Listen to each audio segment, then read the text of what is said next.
Welcome to the Defense and Aerospace Report. I'm Vago Muradian here at the Association of the United States Army's annual conference and trade show in Washington, D.C., the #1 gathering of U.S. Army leaders from around the world to talk about the service's future, its strategy, doctrine, budgets, and technology. Our coverage here is sponsored by Bell, a Textron Company, Elbit Systems of America, L3 Technologies, Leonardo DRS, and Safran. And we're positively honored to have with us the 23rd Secretary of the United States Army, Dr. Mark Esper. Sir, it's a pleasure seeing you again. Thank you, Vago. Good to see you as well. It's great. We had a great conversation earlier this year. You know, it's been such a productive year for you and the Chief. The vision statement, which is 2 pages, which you've probably said, written in clear English, to talking about budget challenges, technology challenges, but also the direction of the future force. The establishment of the Futures Command, the first new U.S. Army command since TRADOC and FORCECOM were created in 1973. And then also stripping away hundreds of regulations to make the lives of soldiers easier. Talk to us, you know, this is a nice opportunity always to reset for the coming year. What are the priorities that you and the Chief are going to have over the next calendar year to deliver, just like you guys had a pretty ambitious schedule this year? Well, let me just say, we could step back first and say that we're in a renaissance, as I mentioned this morning. And our guideposts on this renaissance are readiness and modernization. So there are a number of initiatives we took this year. You mentioned a few of them. I'd also mention making clear that the Army Combat Fitness Test will be our future physical fitness test. We extended basic training by 2 months. You mentioned the Army Vision that was published in June. We stood up Army Futures Command in July. So task number 1, I think, is implementation, the follow-through piece of this renaissance, to make sure all those things continue to progress, continue to move forward, and fulfill our expectations of what each are. Then I think as we look ahead, there will be other changes down the road, more regulatory relief, more compliance relief, if you will. And as I mentioned this morning also, we are in the process of developing a new talent management-based personnel system. And that will take some time, much like everything does. But that's probably the next major milestone that I'd like to accomplish here in the coming year. Which is extraordinary, and we're going to be talking to General Siemens about that. But give us a brief description about where you think Army talent management should go. You're a West Point graduate, you're a Harvard graduate, you're a GW graduate, my alma mater, shout out to the Colonials. Talk to us about what you want the Army talent management system of the future to look like, as opposed to a system now that basically resides since horse cavalry days. Well, less rigid, more open, more flexible. I'd like to see more of a market-based type of system where individual soldiers, officers, NCOs enlisted can speak more to their preferences, and we can try and better marry up their preferences with also what we like to say are their knowledge, skills, and attributes. So again, more of a market-based system, much more fluidity with regard to how that system operates, so people can enter and leave any compo of the service seamlessly. And there are other features like that where we offer many more career paths. We identify multiple definitions of success, and we better manage talent at all levels, certainly at the captain and above level, where we really need to pick our next generation of leaders for the Army. Speaking of next generation leaders, it's been 17 years since 9/11, and the U.S. Army has been constantly at war along with the other branches of the military. And yet, most of that experience has been a counterinsurgency, counterterrorism mindset. Your generation, you started at West Point in 1982, height of the Cold War, you graduated in 1986, and your instructors, mentors were World War II generation, Korea, Vietnam, where they were fighting counterinsurgency or different kinds of wars while still maintaining that great power picture in their heads, and some real giants over that period. What's the culture shift you and the Chief believe is necessary to get the head of this counterinsurgency, counterterrorism army into a great power mode? You know, I ran into Bud Forster with his nuclear PhD. Folks have a tendency of forgetting that the United States Army had some of the smartest nuclear theory minds in the nation. Well, we're driven in many ways by the National Defense Strategy, which tells us, and rightly so, that we are now in an era of great power competition, that strategic competitors such as Russia and China could be our foes one day.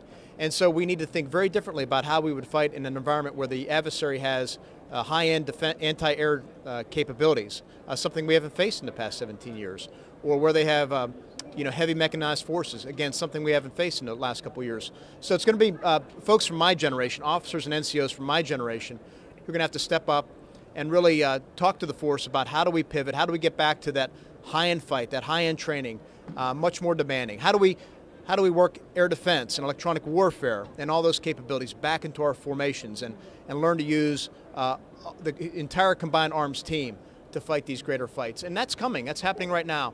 If you were to go out to the NTC today, you would see them training out there, much like they did when I went through in 1987, 1988. And that's good to see. It's very reassuring.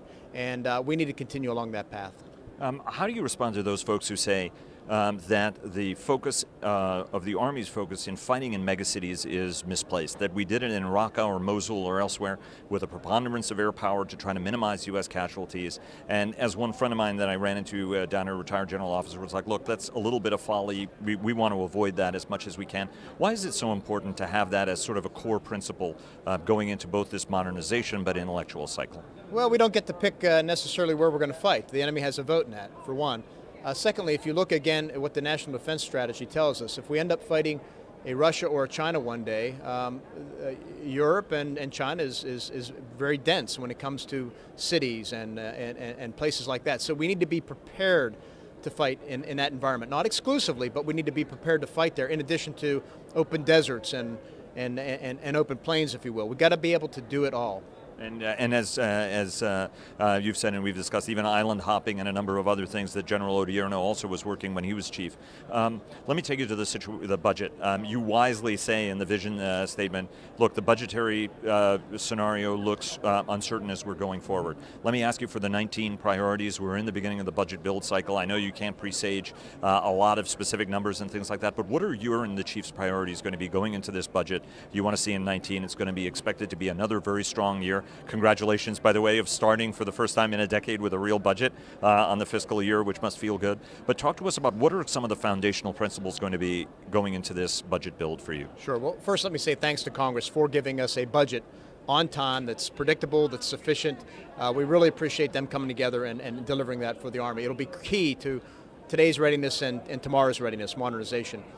What are our priorities? They are exactly those 6 that we lined out at the beginning of the year when I came on board. Everything from long-range precision fires at the top to soldier lethality at the bottom.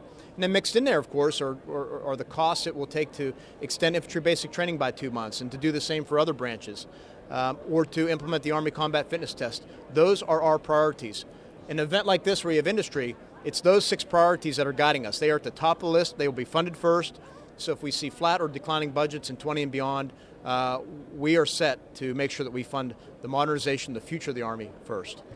Do you think, given that if you look 20 and beyond, we're looking at a flattening, if not a decline, do you think that it's going to be necessary to do any major muscle movements? For example, block retirement of systems. I know that that's been discussed. I discussed that with Will Roper, the Air Force Acquisition Chief, where he said, look, for us to it may make sense to get rid of old equipment faster in order to underwrite modernization programs. You want a new combat vehicle, the replacement for the Bradley. There's discussion of a new tank because the M1 tank is not a spring chicken as capable of a vehicle as it is.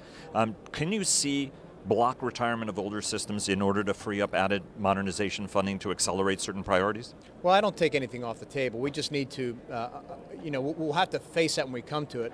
But you got to keep in mind that we may be called into action at any time. So you go to war with the Army you have, and I can't necessarily retire entire fleets because who knows when we may be called to defend the nation. So we have to be smart about it, but we have to begin the investment, which means for a number of years we'll be doing 2 things at once. That is maintaining the current fleet so it remains capable while we grow and build and produce the future fleet. And at that point in time, we can start managing the risk a whole lot better. But we'll see. I don't like to speculate on hypotheticals, but we'll have to look at all the options, and the Chief and I are prepared to make the tough decisions. Let me ask you about the Futures Command, absolutely new organization designed to be innovative, agile, all the things that you have spoken about as being priorities for the force. But there's a bit of uncertainty how the new organization is going to work, how it's going to interface with Dr. Jetty's acquisition organization. I know that, for example, Lieutenant General Ostrowski is going to serve as sort of a bridging function to an extent. But there are folks who are asking some questions about, look, how is this new system going to work? What can you offer folks? You've had a number of meetings down here. We've arrived either before you've arrived or arrived right after you've left, and folks have asked that. What have you been telling them in answering that question? Well, I tell everybody what I tell the Army staff, that we have to be prepared to operate in the gray for a while, that we will, there's always trade-offs, and we'll learn as we go, and there may be some things we do today that we undo tomorrow. But I'm very confident that we picked the right guy for the job, General Mike Murray. He's got the leadership skills, the knowledge of acquisition, the perspective of Washington, D.C. to really lead that organization. And he'll have a whole lot of people helping him. General Ostrowski is still assigned to ASALT.